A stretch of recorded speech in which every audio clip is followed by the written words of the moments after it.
Hey guys, how's it going? It is your boy, Manga Manager, and I'm here to cover the spoilers for My Hero Academia manga chapter 385, titled Young Impulses. And from what we get with the spoilers, this is going to be a very interesting chapter when it comes to how All For One is going to get out of the situation that he's in right now and the consequences of what's to come within the next few chapters. So let's dive right into the spoilers and talk about what's going on in this chapter. For starters, the chapter begins with a map of Manga battle, showing everyone who's fighting and the army of twice clones. Mount Lady's weapon breaks and Yui throws another at her, saying that it's a Detonarat item that was lying on the ground and she made it bigger with her quirk. Both her and Tokoyami are panting, but they go for another attack. Hawks apologizes for only being there as support, but Tokoyami says that his support is making Dark Shadow Balder stronger. That's when suddenly an attack hits Mount Lady's stomach.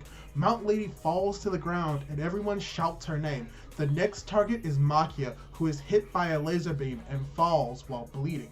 All For One is heavily injured but continues to heal. He says that the younger he gets, the harder it is to contain his urges.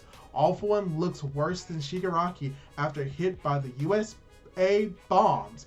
He has no skin and no legs.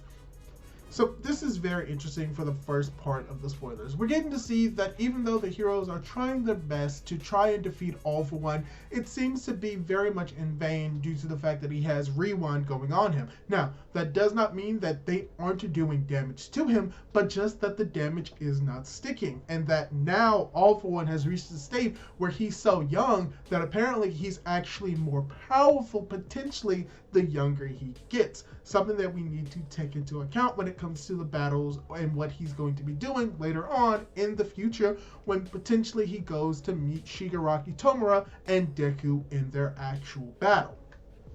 But yes, from what we've seen with the spoilers, All For One is just going ham. He's doing everything that he can to try and defeat the heroes and at the very least put some of them down. And as we get with the next part of the text spoilers, this continues even more because All For One shoots another laser-like attack that completely destroys the Dark Shadow. It hits Hawks and Tokoyami hard, but Hawks protects him and gets much more injured.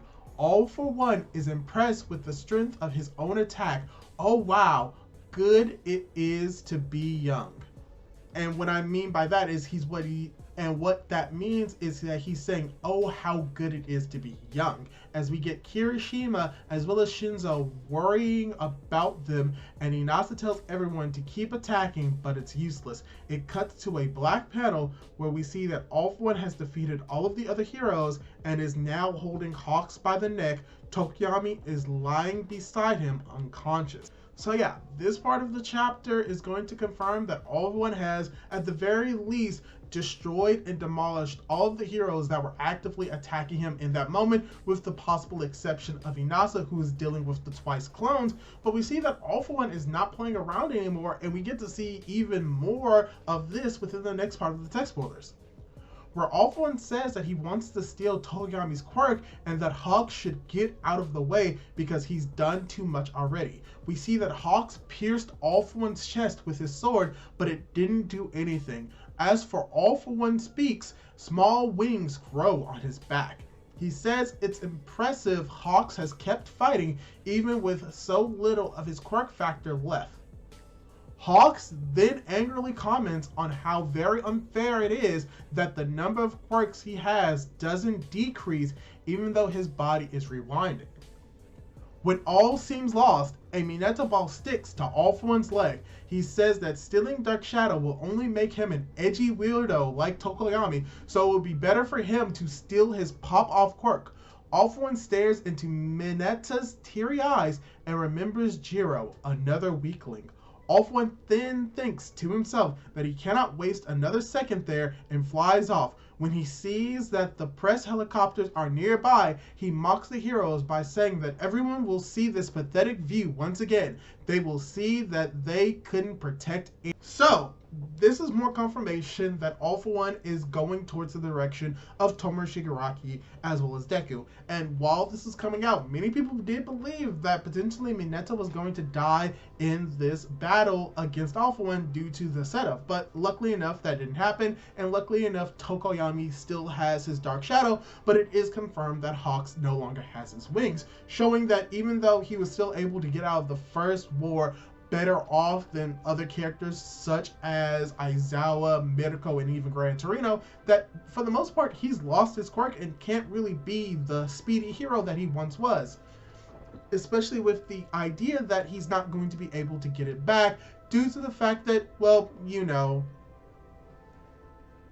his quirk got taken by All For One, and All For One may disappear forever. So that's going to be something that is going to be a permanent consequence of this war, and I can't wait to see where that's going to be going towards the end of the actual series itself. But let's dive more into the spoilers and talk about what's going to be happening next. Because from the next line of the text spoilers, we cut to underground shelters and the civilians are wondering why they've stopped moving.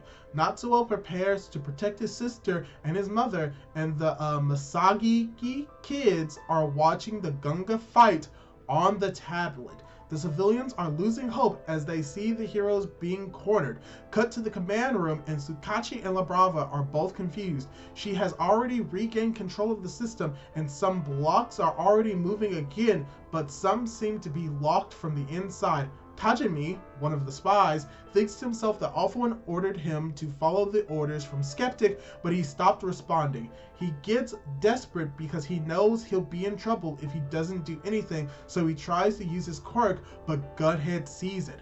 But it's too late, and some of the parts of the ceiling start to fall. We see that Kendo and Tsukachi and Tetsu are in charge of protecting everyone, and that they try to block the ceiling from hitting anyone, but Death Arms gets there first and protects two civilians. He says that he knows that what awaits him is a thorny path, and that's why he gave up. But seeing the other heroes continue to fight, his body moved on its own. He starts to cry as he remembers Deku running to save Bakugo from the sludge villain. And the last page, when we have another POV change in Kamino, Shoto is leaning on Ida and says that it's not over yet, and in the building close to him is none other than Stain. End of chapter. So this is something very interesting. First of all, I'm very glad that Death Arms returned back to the story. That was something that I was more or less expecting was going to be happening, since we got to see Death Arms a lot frequently than people may be expecting, going from him leaving during Dark Deku to him being in UA to seeing him in UA again, seeing him in the last chapter.